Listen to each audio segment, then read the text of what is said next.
Good afternoon and welcome to Matters Financial and Geopolitical from the Frontier.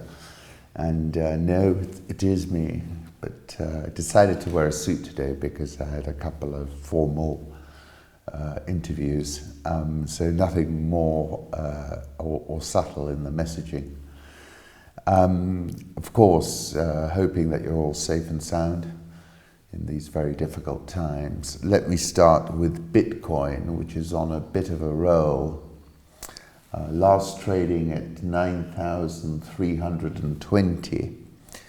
This chart is from Ryan Watkins, and it took me back to November 2017 when I wrote an article, Bitcoin, wow, what a ride, and I quoted Thomas Pynchon. It is a curve each of them feels unmistakably. It is the parabola. They must have guessed, once or twice guessed, and refused to believe that everything always collectively had been moving toward that purified shape latent in the sky, that shape of no surprise, no second chance, no return. There is a link you can click on Rich Wrap-Ups to see all my thoughts. I was very bullish when we were around 1,000, then got out at the end of 2017, and then became a lot more skeptical about it. I know there are lots of evangelicals when it comes to Bitcoin. I'm not one, just to be frank. For US GDP to be that low in Q1, the US economy was already tanking before the COVID outbreak. That's from Remy GMI, and that's an important point. As I said previously, what's certain is that the whole global economy has been hit by an insidious, literally invisible circuit breaker.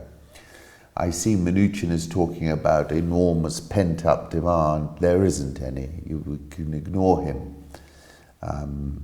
Policymakers still believe in their linear minds that more free money, more rate cuts will resuscitate the patient. The Fed yesterday was saying they'll do whatever's needed, left rates unchanged.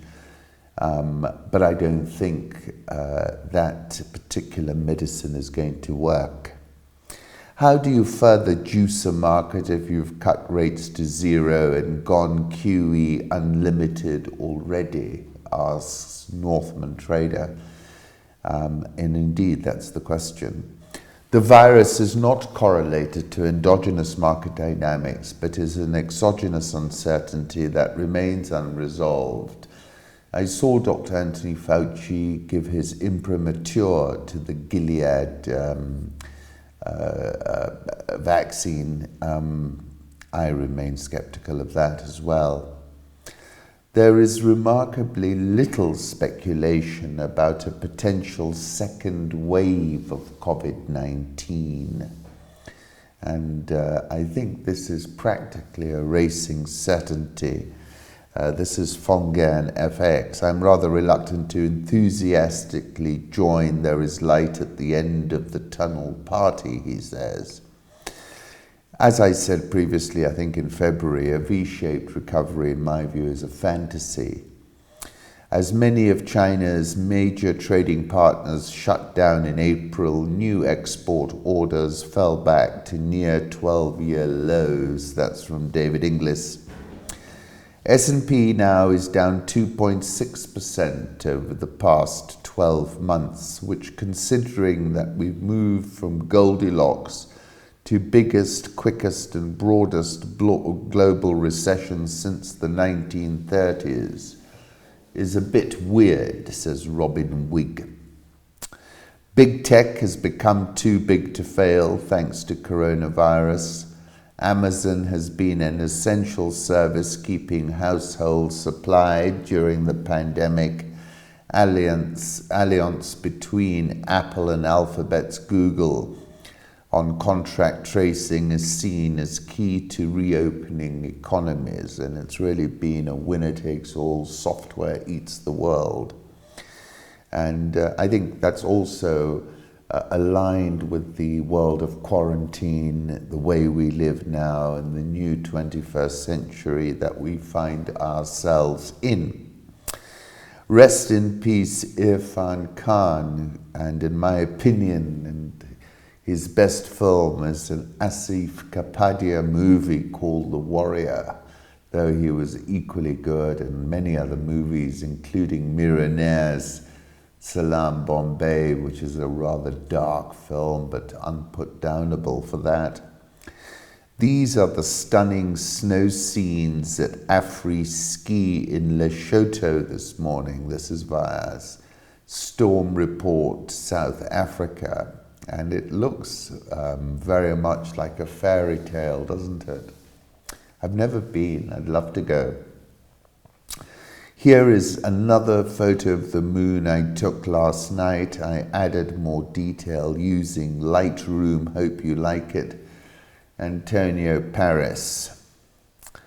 And then on a different note, an unforgiving landscape gazing north into Pierre Léger Bay from Dumont d'Urville Station on Ile des Pétrels. The cross is in memory of André Prudhomme, the head meteorologist at the station in January 1959. When he disappeared in a storm, his body never found. And that took me back to my article, The Way We Live Now. It is certainly a new 21st century that we find ourselves in. There is a luminous and fairy tale feel to life in quarantine.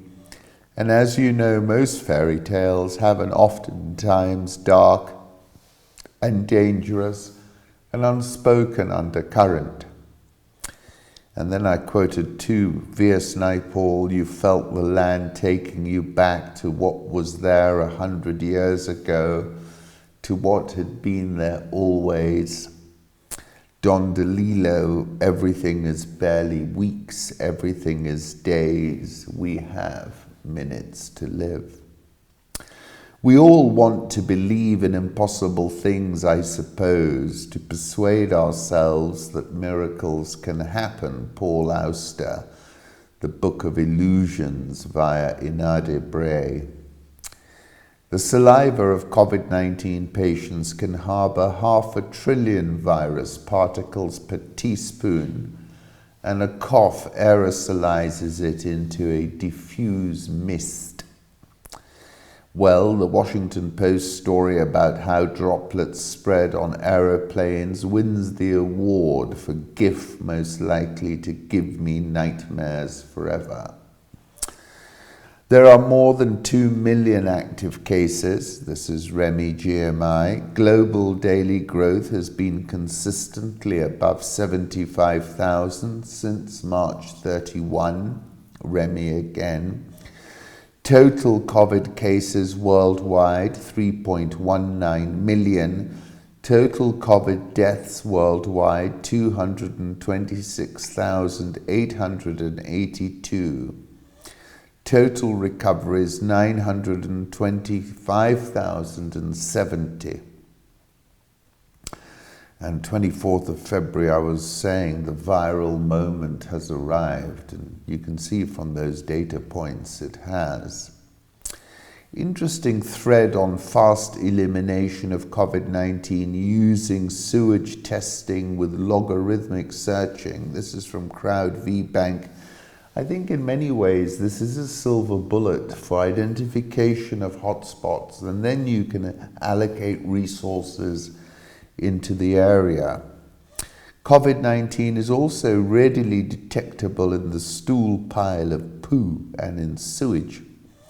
Search using sewage network to quickly and systematically find and isolate all infected. Figure 1b and C show viral copies per swab comparable for stool pile of poo swab to those from throat swab and sputum swab. And then figure 2 shows stool sample comparably sensitive to virus for 8 out of 9 cases, all but 1. That's interesting, isn't it? And goes back to how when the coronavirus was detected in sewage, I think in Holland, way before anyone had any idea. Detected at sewage plants on March 5 when only 82 total reported COVID cases in the Netherlands.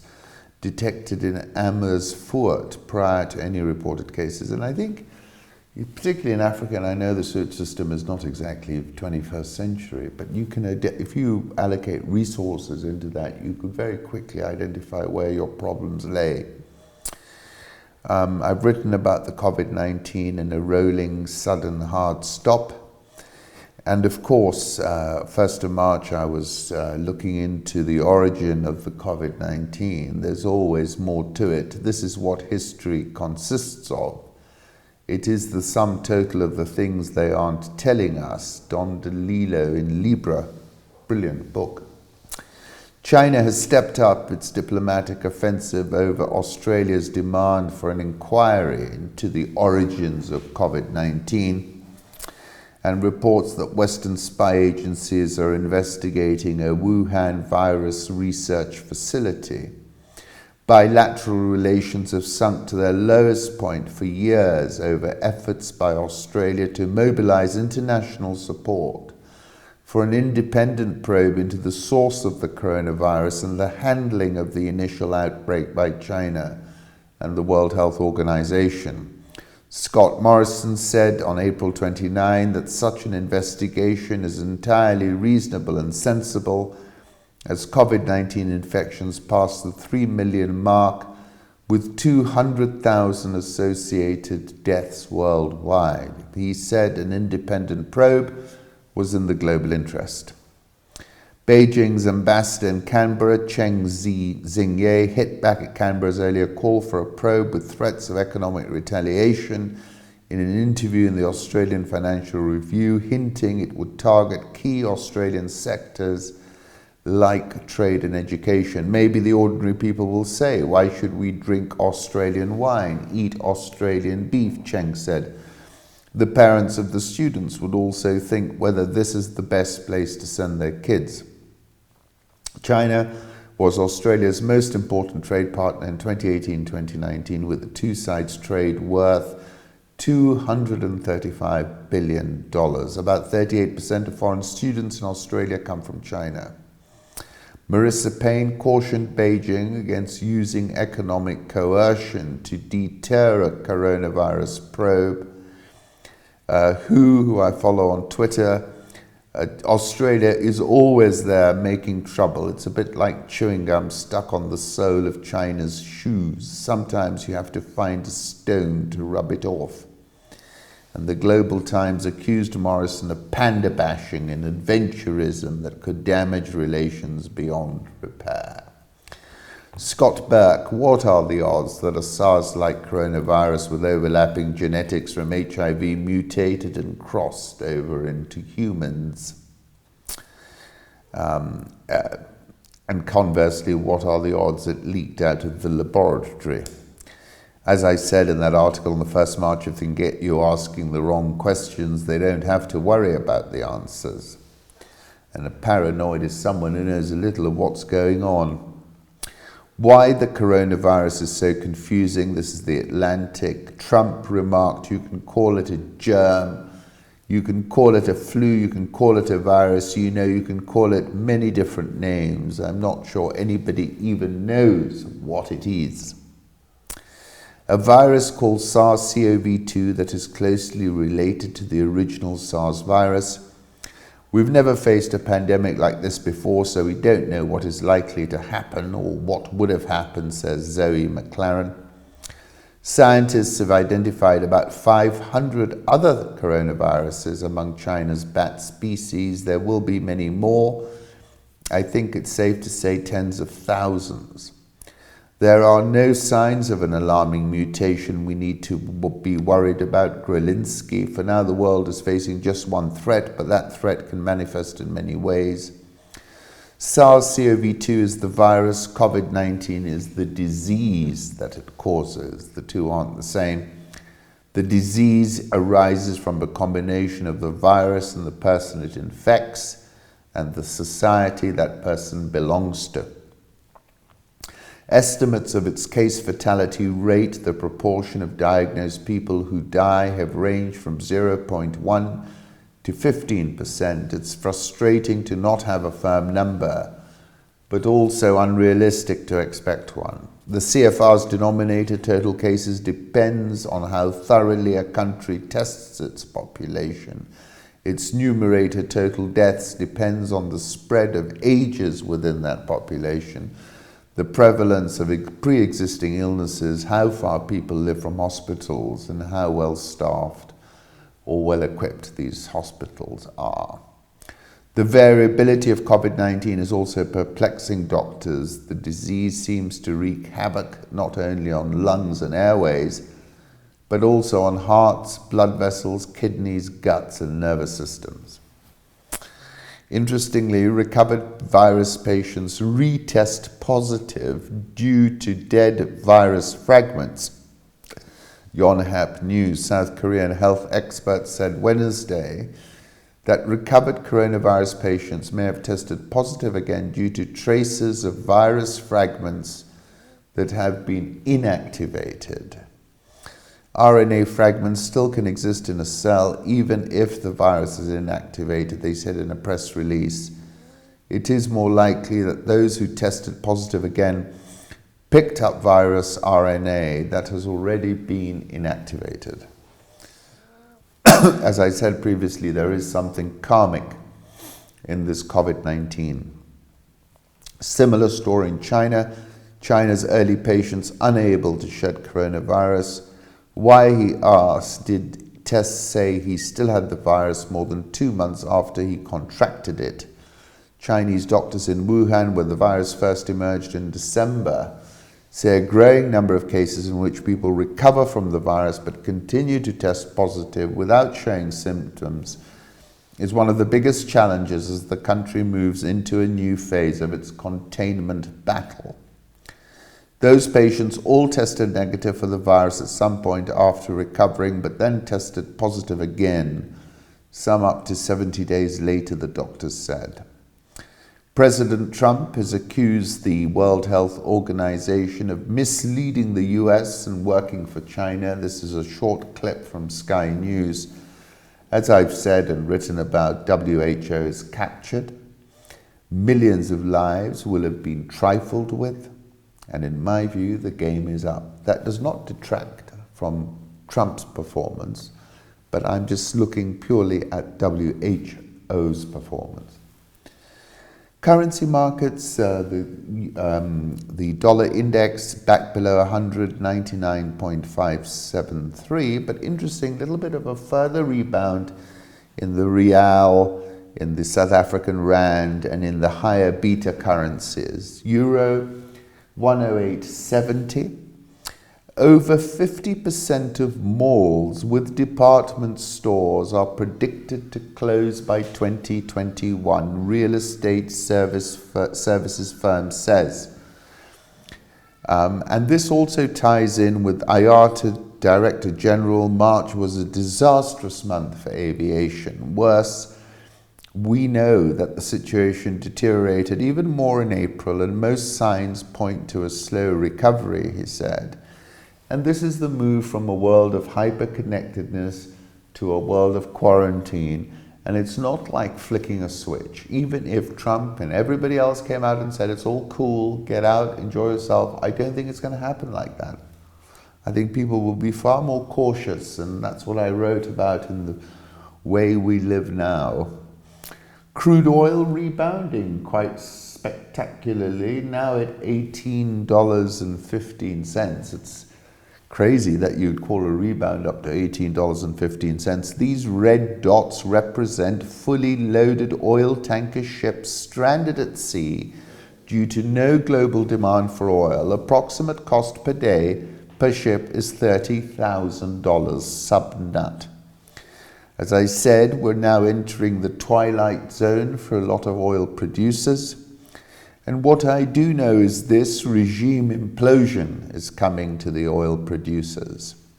Demand is cratered, and a return to a hyper-connected 100 million barrels per day world is not going to happen for the foreseeable future. The price of crude oil, in my opinion, is perfectly correlated to the COVID-19 hard stop. Gold, testing the 1720-50 area. This is interesting again. We've got to cross 1736 and get going again, which I think we will. 24th of February, I said the viral moment has arrived. I didn't expect it to arrive to the downside as it did around that time. At that point, I would venture gold is correlated to the coronavirus, which is set to turn parabolic and is already non-linear and exponential. And 22nd of March, after that steep sell-off, I reiterated my conviction. It remains my conviction trade. I still believe gold will soon turn viral to the upside. I'm looking for $2,000 plus. Brazil's daily cases look as if they're about to explode. Remy GMI. And what is now clear in Brazil is we've arrived at the Malcolm Gladwell moment, tipping point moment in an epidemic. When a virus reaches critical mass, it's the boiling point. It's the moment on the graph when the line starts to shoot straight upwards. This picture of Jair Bolsonaro is a perfect metaphor for the state of Brazil right now. Alan R. McLeod. Spreading coronavirus in Brazil, Bolsonaro says that Brazilians aren't infected by anything, even when they fall into a sewer. And he said at Unga, you shall know the truth, and the truth shall set you free. Daily deaths in Ecuador just spiked and is up 150% in a single day. Remy GMI again. And as I said, the COVID-19 is a karmic level stealth assassin. Turkish liras had an epic battle with the 7 level, which is entering its 7th day. Traders seen offering tea and coffee to each other during their mandatory break for a Windows update. Countries in sub-Saharan Africa have different sensitivities to COVID-19, the oil price war, capital outflows, and other shocks. This is an interesting framework to summarize their exposures. This is from Elena Rybakova. COVID-19 is exacerbating existing vulnerabilities in sub-Saharan African region. The global recession and drop in commodity prices hit the region hard. They present us with a framework to summarize sub-Saharan Africa's exposure to different risks. Multilaterals need to play an important role in the region going forward. COVID-19 update as of 29th April. Look at the new daily cases. These are accelerating now. And what we know is that the coronavirus is exponential, non-linear, and multiplicative. There are lots of bits of optimism around, but I don't subscribe to that. Exponential disease propagation looks like nothing, then cluster, then boom. We've got a lot of clusters. Guinea-Bissau's Prime Minister Nuno Gomes Nabiam has tested positive for the novel coronavirus alongside 3 members of his cabinet, the health ministry said on Wednesday. As I've said, it's invisible, but it has already defeated the most expensive aircraft carriers, lurks everywhere and in silence, and the average African politician is directly in its line of fire, given the high level of people they're interacting with, foreign travel, and that kind of thing. Africa has more than 25,000 cases, Remy GMI. African epidemic, while these aren't exponential yet, the testing capacity is very lacking, Dr. Eric Ding. We are looking in the rearview mirror. We have strong bilateral relations with China, but they haven't come to us saying anything, said the Ugandan minister. China holds 1/3 of Africa's sovereign debt. My feeling is that China has to come on stronger, said Ken Ofori-Atta, speaking to the Washington-based Center for Global Development. I think our Africa debt to China is over $145 billion and about $8 billion in payments required this year. So that needs to be looked at. It's just an apocalyptic moment. Chinese Foreign Ministry spokesman Li Jian on April 7 said he believed China will resolve these countries' difficulties via consultation through diplomatic channels. Angola has received up to $42.8 billion in Chinese loans by 2017 and repays its debt partly by channeling more of its crude to China. This means Angola, Africa's second largest oil producer, is left with less oil to put on the market. Chinese government, banks and contractors extended $143 billion in loans to African governments and companies from 2000 to 2017. Debt for equity swaps may ultimately be a more sustainable deal for African countries depending on the terms, and they may have little choice. That's the point.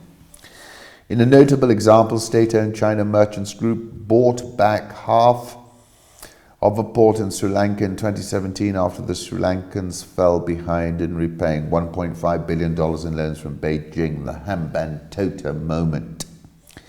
The EU has responded by planning a pledging conference in May. The IMF has cancelled 6 months' worth of debt payments, $500 million for 25 countries, 19 of them in Africa. China can respond by repurposing its debt as a tool to keep its African partners.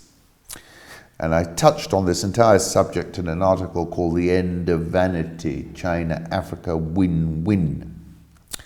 I said the entire China-Africa relationship has been an extraordinary exercise in narrative framing and linguistic control, accompanied by a chorus of party hacks chirruping hosannas at every turn, amplifying largely meaningless feel-good phrases artfully placed in the mouths of our politicians and our newspapers. It is remarkable.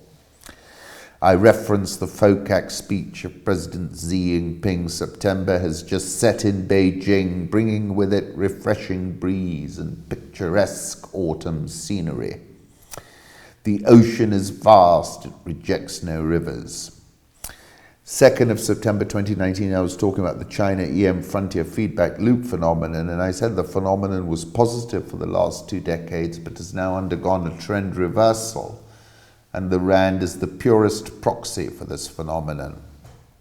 African countries heavily dependent on China being the main taker are also at the bleeding edge of this phenomenon, and I said the pressure point will not ease soon but will continue to intensify. China had a singular and positive influence on Africa. It rebalanced the demand side for Africa's commodities and also bought those commodities on a long-term basis. It was this which triggered the African recovery some 2 decades ago. However, since then, a freewheeling China has favorited elites, has facilitated large-scale looting via inflated infrastructure, some of which were white elephants, and has lumped the African citizen with the tab. How this plays out is now the key to Sino-African relations going forward. A Hambantota scenario would be problematic. So the first overarching point is that creditors are not Santa Claus. Miscues will exact a very heavy price and countries will be Hambantoted. The Wall Street Journal was reporting some African governments are already bilaterally petitioning China for relief, say Chinese envoys are citing provisions in loan agreements that would transfer collateral, in some case strategic state assets, into Beijing's hands. Basically, China has an option to buy sub-Saharan African assets at fire sale prices. World Bank's Malpass touched on this. Terms of these debts are hidden precisely because they're so egregious. And this is now precisely the point we've arrived at. David indeed said Africa-China trade is more significant than is suggested. At $220 billion, it's just under 1/3 of China-US trade and close to 40% of China-EU, and has grown phenomenally, a 20-fold increase from less than 10 billion in 2000. Blow to South Africa as S&P downgrades it further into junk from BB to BB-. South African All Shares minus 10.91% year-to-date. Dollar Rand doing better, 18.1325. Egyptian Pound 15.78. EGX30 minus 24.47% year-to-date. Health workers are at the front line of the COVID-19 response in Nigeria and across the world. This photo of clinicians preparing for ward rounds at the isolation centre in Kano.